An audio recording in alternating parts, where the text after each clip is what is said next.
Arsenal are active in this transfer window, and I can't lie, this summer it looks like it's about to be lit. Arsenal Premier League champions, Knicks NBA Finals champions, Knicks in 5, baby. And also Arsenal gearing up. Andre Alberto looking to do some dealings. The World Cup looking a bit fire. Everything is here. I'm sorry, I apologize, guys. Hands up. You can see it. Hands up. You can see it. Hands there. For not dropping the earlier video. I've been a bit busy, but don't worry. The frequent and recent updates and up-to-date updates, timely updates are coming through. Obviously, Arsenal been linked to a couple of players and a couple of news is coming out. Obviously, reports of us exploring and advancing the deal for, I think his name is Christos Tzolis from Brugge, left winger. Barcola updates from Hand of Arsenal. Ayoub, Bouaddi linked very, very heavily to Arsenal as well, amongst, you know, some other players like Lacroix. Potential no deal for Fernandez. And just, you know, what does this all mean? What does this all mean? But Arsenal are moving. And I'm here to talk about, give some reports. So guys, hit the like button, hit the subscribe button. Make sure you guys are comment down below, and make sure you guys staying updated with everything that your boy Cape has to say about Arsenal. So let's start off with the Tzolis one. Let's get that one out of the way. So a report came out a couple of days ago from David Ornstein, I think it was, saying Arsenal exploring a deal for left-sided Club Brugge left winger Christos Tzolis. You know, 24-year-old left-sided winger expected to be gettable for around 40 million euros, 35 million pounds. Move for Greece international does not impact AFC interest in Morgan Rogers, big one, or other options to strengthen the attack. Other reports around it, obviously Hand of Arsenal also said Arsenal are in direct contact with Club Brugge to sign Tzolis. As I reported earlier, the player is very keen, but the fee will be key. Data team at Arsenal highly impressed for a while with Greek winger. Market opportunity which won't affect main target or the Jeremy Monga deal. So I already talked about last week that Arsenal going in for Monga and Bemba. Obviously the Monga one is more for the future, but we'll talk about that left wing position as a real priority for Arsenal. This Tzolis one is out of the blue. I won't come here and say I'm very familiar with him. I did have a look into, you know, his play, his game, his stats, which are very, very good, and some of the clips as well, which he looks quite lively. He looks like a Trossard mold player. You know, I think he got about 22 goals and 24 assists in, you know, the Belgian league last year. The season before, I think he had about 26 goals and 14 assists. So he is quite a goal scoring player, great ball striking, great ability to create, very comfortable on the ball. I think I went to go and watch his highlights that when Club Brugge played Arsenal last season, and he was very comfortable, causing Ben White a few problems, received the ball. He's like Trossard, he's that creative player from the left, plays the, you know, the inverted and underlapping passes, you know, plays the passes in behind, can cross, can cut in and shoot. His ball strike is very, very good. Loves to woodruff it in the back of the net. What I don't like about this deal is the price. I'm not mad about secret players. I can never say I know footballers more than the data and the scouts, especially in Arsenal and any other team, know about certain players or what fits are necessary, whether a player is ready to broom. I will also caveat Maurizio Micheli, Arsenal's new head of scouting, was the same player who, when he was at Napoli, found Kvitski Kvaratskhelia from Georgia and brought him through, obviously for that cheap price, and look at the player that he is now.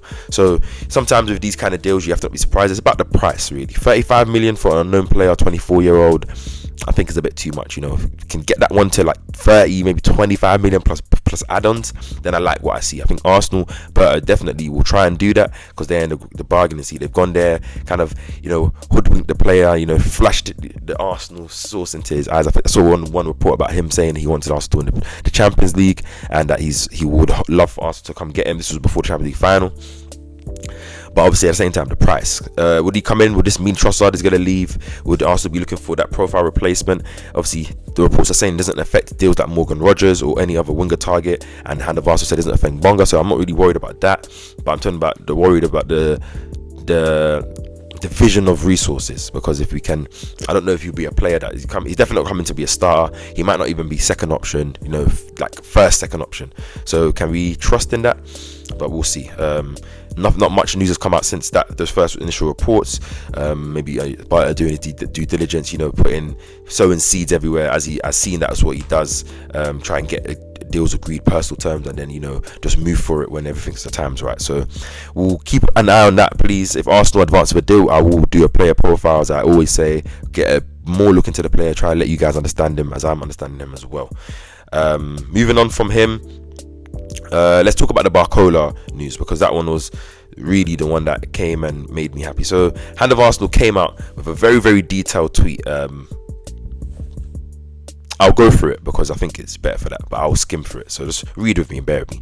So he says, Bouaddi Barcola situation. He said, Musa Sissoko has been trying to renew Bouaddi Barcola's contract, I believe that's his agent, for the best part of 9 to 12 months. Talks have been difficult, and they reached a point where both parties agreed to put negotiations on hold so that PSG and Barcola could focus on the important fixtures in April and May, like Champions League, like the league.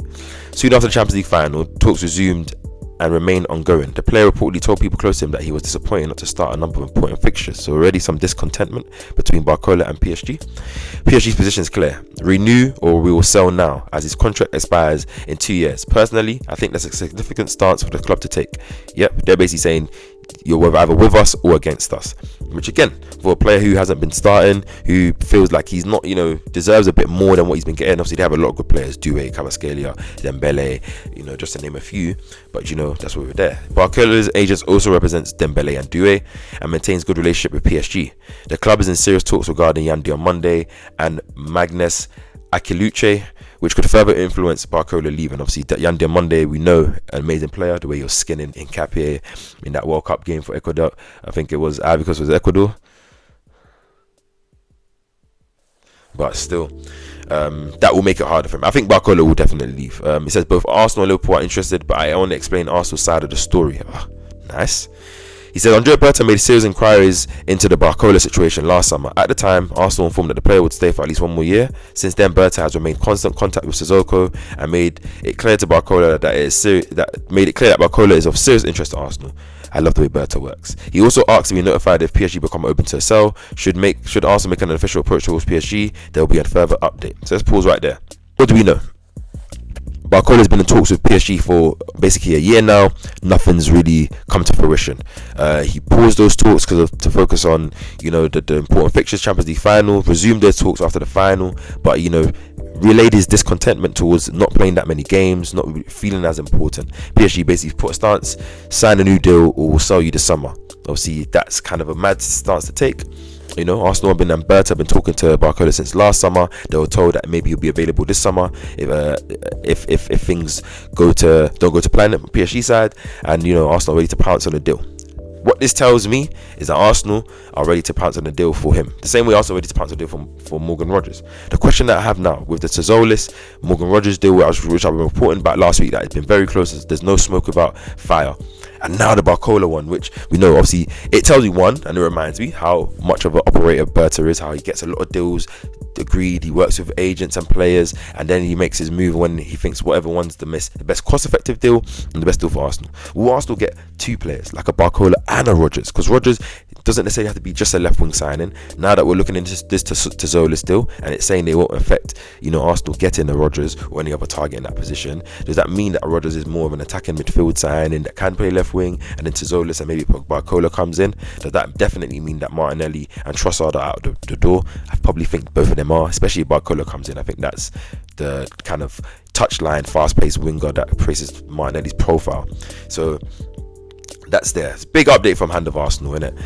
Just quickly on the player, I love Bouaddi Barcola. People talk about him still being raw. He's 24. I think he's one of France's best wingers, one of France's best natural all-out wingers. His pace is unmatched. I think he's one of the fastest players in the world. I think his finishing ability is very underrated. I think a bit more different to Martinelli. I think he's a bit more confident in his ability to cut in and shoot compared to Martinelli, who doesn't cut in and shoot as often, even though he has the ability and the ball striking. And to me, he's still one of the best wingers in the world. But I think we just moved on from that, and that's my boy as well.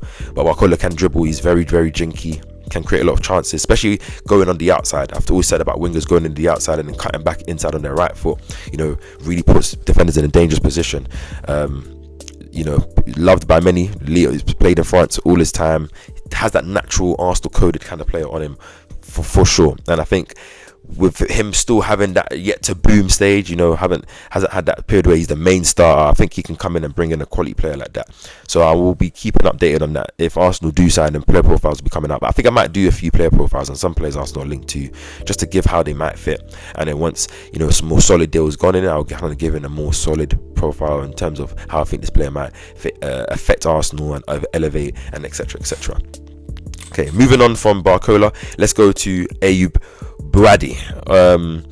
So obviously there was a report from Ryan Taylor at the Mirror, who said Arsenal sport director Andrea Berta has already made inroads with Bouaddi's representatives. Don't be surprised if they're motored away into pole position to move in swiftly. There was a tweet from Ornstein very randomly yesterday. He just talked about where Bouaddi was talking about his future, and he said, I'm really happy to know that some clubs are interested in me, but for now I'm focused on the World Cup and we'll try to give my everything for Morocco. We saw some reports with I think it's Fabrice Hawkins and Ben Jacobs also talking about Arsenal's interest, obviously dating back to January that Arsenal were interested. I think this is before he signed his new deal, and obviously I think the new deal probably allowed them to put this £60 million kind of price tag on his head. So let's talk about the player first before I get into some details of the deal. Amazing player. Been playing for Lille since 16 where he made his debut, so I've been familiar with him for a long time. I've wanted him, but I didn't know if Arsenal were going to get him. I hadn't heard any more murmurs or any rumours, and also I know that he would have had a lot of interest from around.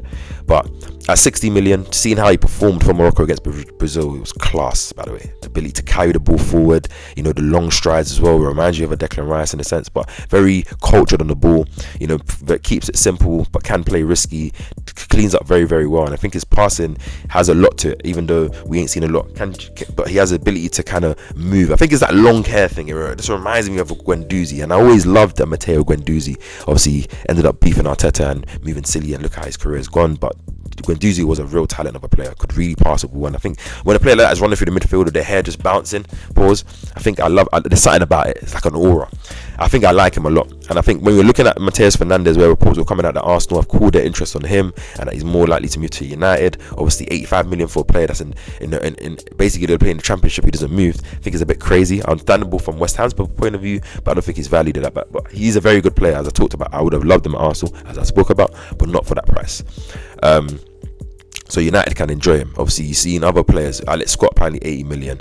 You've seen Elliot Anderson to Man City 120 million. Wharton apparently 90 million on his head. All these players have a big price, and obviously they probably are right now currently obviously older and a bit better than Bouaddi. But in a couple of years' time, would they be? A lot of these signings are investments. Obviously, I don't think with Arsenal's current midfield options, Zubimendi, Rice, Lewis Skelly, obviously Norgard, who we probably expect to leave, Marino's still there, Odegaard is still there. We've got a good midfield in terms of that kind of deep line kind of player, 6'8". Like it's not a rush, and I don't think anyone that we buy is going to come into start straight away unless we buy one of those big names, for a big amount of money. So buying a player for 60 million who will be one of the best midfielders in the world, and you have him already, very highly sorted from around Europe, I think it just bodes very well. It bodes very well, and then they save that money. Is smart buying, and I think it seems like a player Arsenal will go through, because it seems like the most solid links having. Obviously there are other interests, Chelsea, PSG's, Liverpool's, but I think Arsenal can be in there, and also can feel like they're at one of the top of the food chains for some of these players, given the way that they played last season, given our status in the last couple of years, and given the fact that we're champions now, Champions League final. Bouaddi has that type of Vieira, Diaby build, that long-legged, can tackle very well, but can carry the ball, probably can get a goal of him. He develops it, but the passing and just midfield dominance is there, and I think he will pair well with anyone. Pair well with Rice, pair well with Zubimendi, pair well with Lewis Skelly. So hopefully that's a deal that Arsenal do and can do for the right price, but hopefully his price doesn't go up with the magical performances you will perform for Morocco, who look like they might go far again in the World Cup.